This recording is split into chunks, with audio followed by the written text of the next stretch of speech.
मंच से बार बार पुकारा जा रहा था कि हमें इनको सीएम बनाना है, उप इनका हटाना है, उप मुख्यमंत्री से इनको मुख्यमंत्री बनाना है। इसका मतलब सरकार के अंदर दरार पड़ गई है। कोई रैली की शुरुआत की वीडियो बना दे, कोई रैली समाप्त होने के बाद की वीडियो बना करके डाल दे, तो उन चीजों में तो मैं नहीं पढ़ना चाहूंगा। बिल्कुल अलग सोच रखते हैं, इसीलिए दादा गौतम बार बार मीडिया के माध्यम से कहते हैं एकलाई जिम गया डाकी। नहीं, वो तो उनकी सोच है। अब दादा गौतम इस कैपेबिलिटी में इतनी एफिशिएंसी के साथ काम नहीं कर सकते।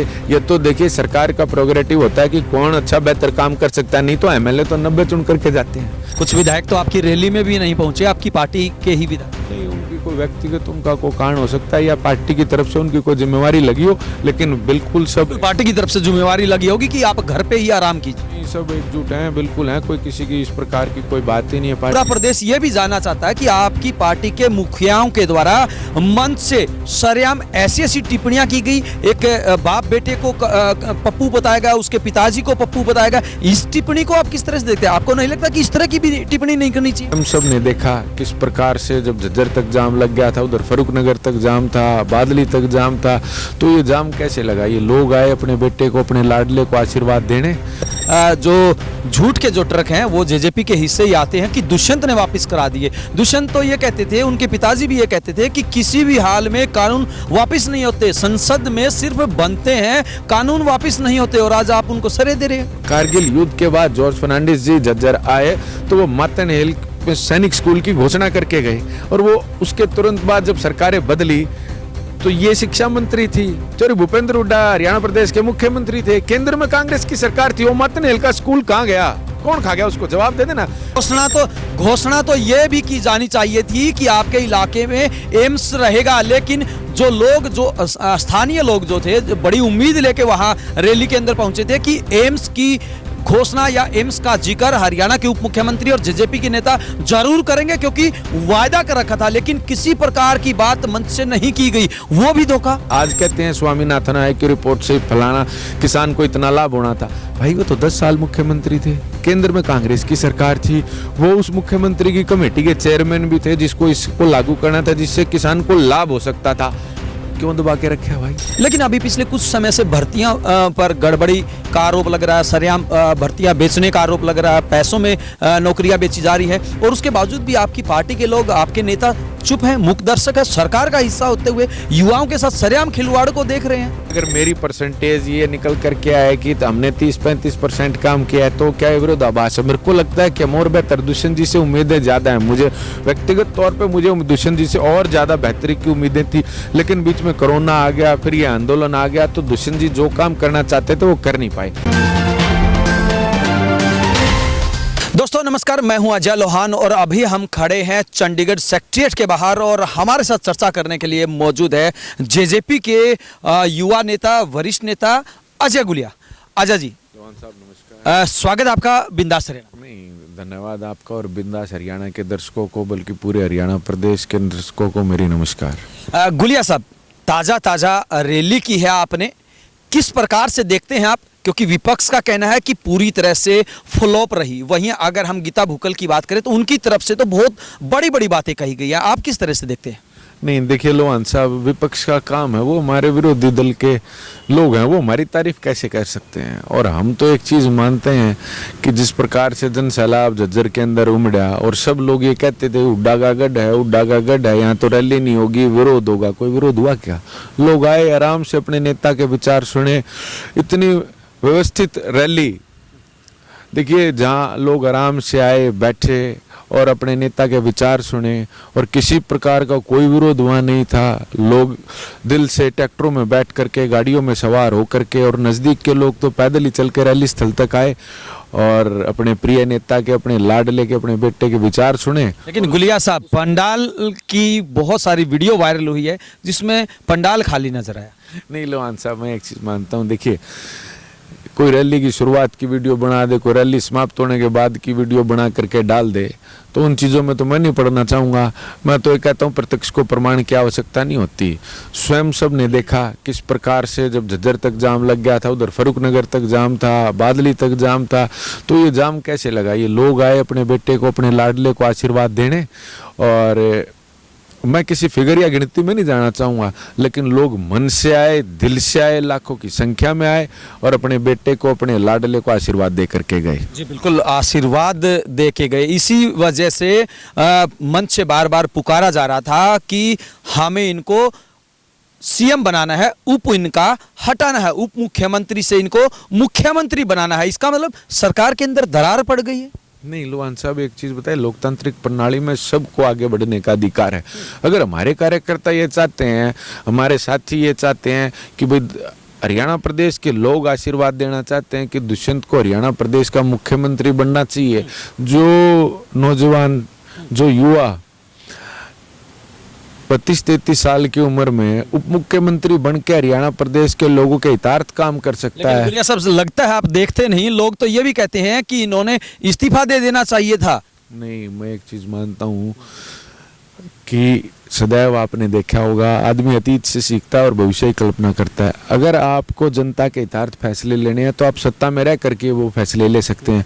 अब ये लोग, जो मैं एक चीज मानता हूँ कि गाड़ी कप्तान को तो ताली भी कप्तान को मिलनी चाहिए ना। ये वही लोग हैं ना जो कहा करते हैं, जो ये ऐसे कहते थे कि भाई दुष्यंत चौटाला को इस्तीफा दे देना चाहिए। क्यों? बोला ये बिल आ गए हैं, बिल आ गए हैं। आज जब वो बिल वापस हो गए हैं, जो लोग दुष्यंत को कोसते थे वो तारीफ भी तो दुष्यंत की होनी चाहिए। जो कहते थे कि ये सरकार में बैठा है और ये बिल आ गए, ये किसान विरोधी, आज जब वो बिल वापस हुए तो वो ताली कप्तान के लिए, वो दुष्यंत के लिए बजनी चाहिए कि दुष्यंत ने वापस। बिल्कुल, आपने बिल्कुल सही बात कही। और लगता है कि शायद जो झूठ के जो ट्रक हैं वो जेजेपी के हिस्से ही आते हैं कि दुष्यंत ने वापस करा दिए। दुष्यंत तो ये कहते थे, उनके पिताजी भी ये कहते थे कि किसी भी हाल में कानून वापस नहीं होते, संसद में सिर्फ बनते हैं, कानून वापस नहीं होते। और आज आप उनको सरे दे रहे हैं। नहीं देखो, मैं एक चीज कहता हूँ, ये विरोध करने वाले लोगों से पूछो ना आप जाकर के कि जब आप विरोध करते थे, क्या कोई मेंबर पार्लियामेंट था हमारा राज्यसभा में या लोकसभा में जो इस बिल के पक्ष में हमने किया? अरे बिल के पक्ष में जिन्होंने वोट डाला उनसे पूछो जाकर के सवाल। हम तो सदैव ये कहते थे, मैं दिग्विजय जी की, दुष्यंत जी को बाइट निकालो, भाई किसान आए, तैयार हूं, मैं मध्यस्थता करने के लिए तैयार हूं। सैकड़ों बारी जाकर के केंद्र के नेताओं से मिले, मंत्रियों से मिले और कहा कि देखिए, चाहे जैसे भी है, चाहे ये आप इनको इनके हक में मानते हैं नहीं मानते हैं, लेकिन लोग ये मानते हैं कि ये किसान विरोधी हैं, उनसे बैठ करके बात करो, इनको वापस लो, नहीं तो इनमें संशोधन करो। लेकिन गुलिया साहब, उनकी वीडियो तो ऐसी वायरल हुई है, उनके बयान ऐसे प्रचारित हुए हैं जिसमें वो कहते हुए नजर आ रहे हैं कि कानून वापिस नहीं होंगे, मैं मध्यस्थता करने के लिए तैयार हूं। तो फिर कैसी मध्यस्थता? नहीं, मध्यस्थता ये होती है ना कि देखिए, मैं कहता हूं कि इसके अंदर अगर जो भी किसान चेंज कराना चाहते थे वो कहते थे कि भाई आए हैं, बैठ करके बात करें। डायलॉग जो है, बातचीत, हर चीज का कोई रिजल्ट है वो बातचीत से निकलेगा। अभी बातचीत से निकला, अभी बातचीत से ही निकला ना रिजल्ट। तो हिंसा किसी भी रूप में नहीं होनी चाहिए, नुकसान किसी का भी नहीं होना चाहिए, चाहे वो कोई किसान साथी है, भाई हैं हमारे, या चाहे वो पुलिस के जवान हैं, वो भी हमारे ही बच्चे हैं, भाई हैं।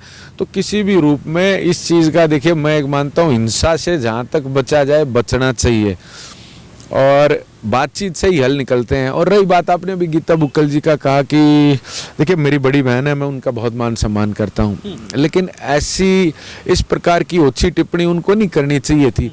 गीता बुक्कल वही गीता बुक्कल हैं जो सैनिक स्कूल, उनके विधानसभा के लिए घोषणा हो गई हरियाणा प्रदेश के अंदर। जब जॉर्ज फर्नांडिस जी आए थे तो सैनिक स्कूल की घोषणा उनके स्वयं के पैतृक गांव मातनहेल में करके गए और तुरंत बाद उसके बाद सरकार बदल गई और गीता बुक्कल जी शिक्षा मंत्री बनी हरियाणा प्रदेश की, सॉरी भूपेंद्र हुड्डा मुख्यमंत्री बने हरियाणा प्रदेश के, और केंद्र में कांग्रेस की सरकार थी, सरदार मनमोहन सिंह देश के प्रधानमंत्री बने और वो उस स्कूल को खा गई कि उनके गांव में अगर इतना बड़ा सैनिक स्कूल बन जाएगा, कहीं गांव के लोग शिक्षित ना हो जाएं, इस गांव की बेटियां शिक्षित ना हो जाएं, ये आसपास का क्षेत्र तरक्की ना कर जाए, उनको देखिए, मैं कहता हूँ हरियाणा में एक बात है कि अपने खुद के गांव की सुहान उनको नहीं हुई, नहीं तो एक सैनिक स्कूल अगर मातनहेल में बनता तो आसपास के सैकड़ों गाँव के बच्चों को लाभ मिलता।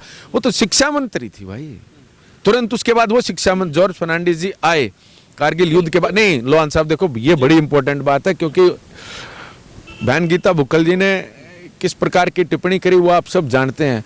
तो आप ये देखिए ना कि कौन ऐसी बात कर रहा है। जब कारगिल युद्ध के बाद जॉर्ज फर्नांडिस जी झज्जर आए तो वो मातनहेल में सैनिक स्कूल की घोषणा करके गए और वो उसके तुरंत बाद जब सरकारें बदली तो ये शिक्षा मंत्री थी। चौधरी भूपेंद्र हुड्डा हरियाणा प्रदेश के मुख्यमंत्री थे, केंद्र में कांग्रेस की सरकार थी। वो मतनेल का स्कूल कहाँ गया, कौन खा गया, उसको जवाब दे देना।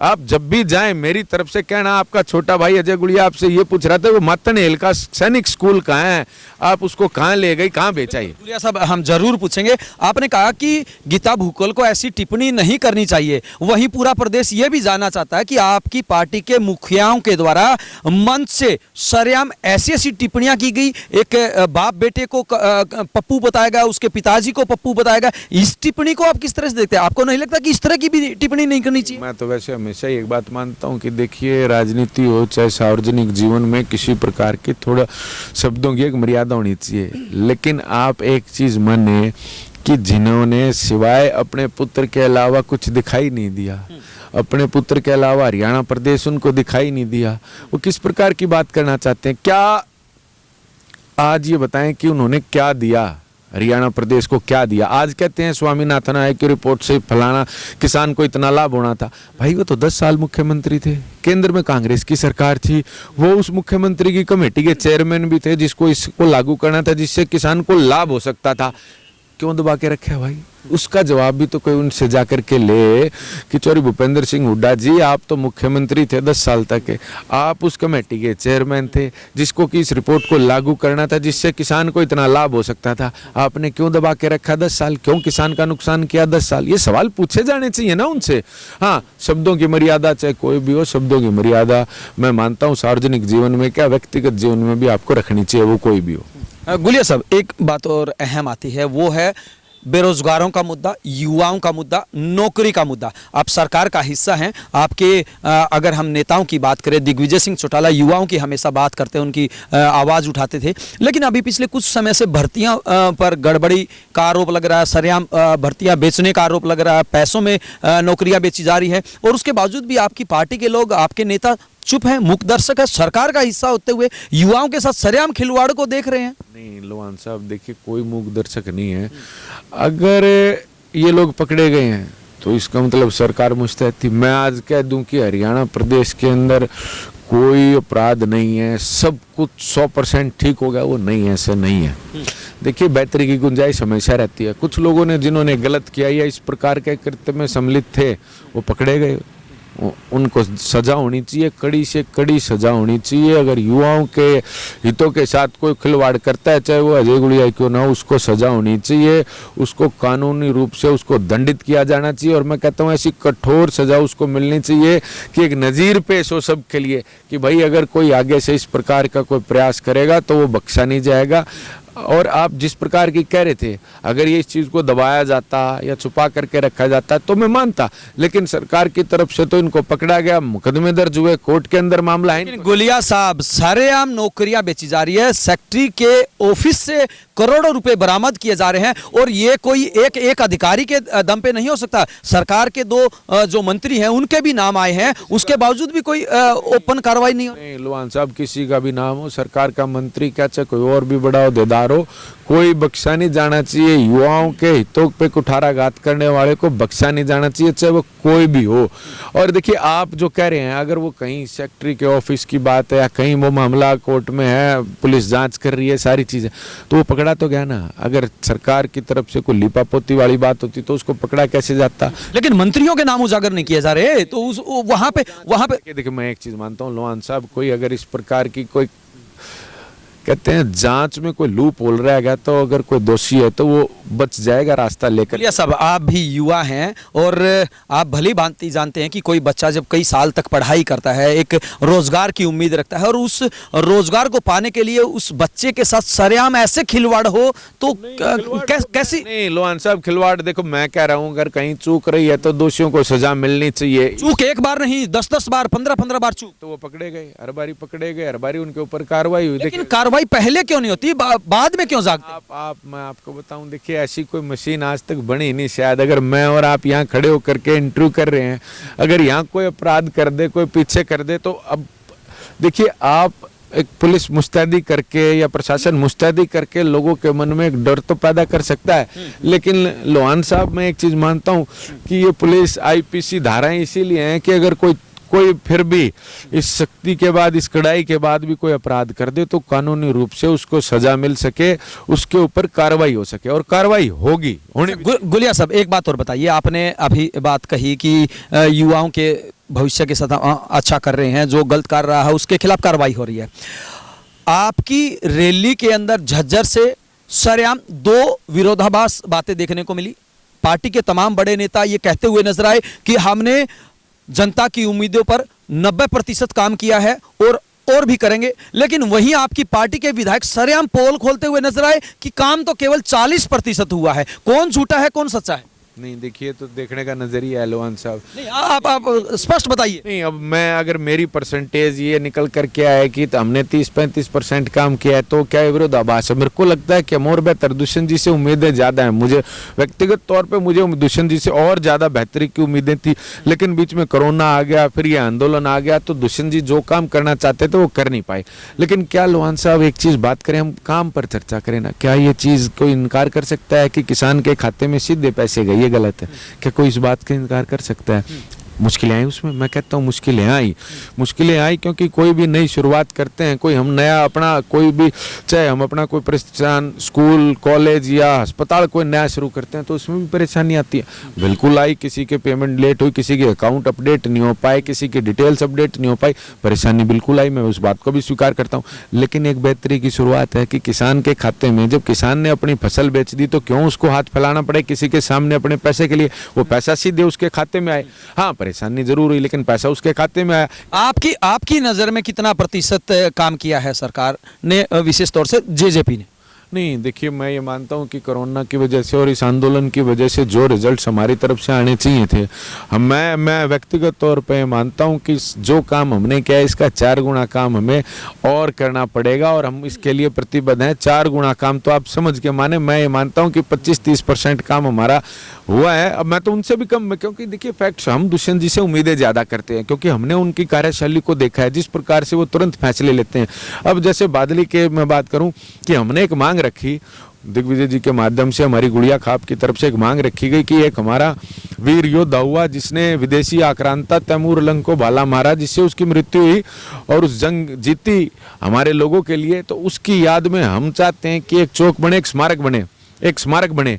तो उन्होंने तुरंत प्रभाव से, हमने दिग्विजय जी के माध्यम से दुष्यंत जी से बात करी, सारी कागजी कार्रवाई तुरंत करी गई और 2 दिन के अंदर उसकी घोषणा कर दी कि वीर शहीद का स्मारक बनेगा। हम तो गुलिया साहब, घोषणा तो ये भी की जानी चाहिए थी कि आपके इलाके में एम्स रहेगा, लेकिन जो स्थानीय लोग जो थे, बड़ी उम्मीद लेके वहां रैली के अंदर पहुंचे थे कि एम्स की घोषणा या एम्स का जिक्र हरियाणा के उप मुख्यमंत्री और जेजेपी के नेता जरूर करेंगे क्योंकि वायदा कर रखा था, लेकिन किसी प्रकार की बात मंच से नहीं की गई, वो भी धोखा। नहीं देखिए लोहान साहब, मैं एक चीज स्पष्ट कर दूं कि दुष्यंत भाई जो हैं वो घोषणा वाला व्यक्ति नहीं है, वो घोषणा वाला नेता नहीं है। अगर वो कोई बात करेंगे, जब हमने चौक की बात करी, हमने उनसे चर्चा करी, हमने कहा जी हम अनाउंस कर मिले, नहीं, मैं कागजी कार्रवाई पूरी कर देता हूँ, ऑर्डर निकल जाए तब इसकी घोषणा मानो, तब इसकी घोषणा करो।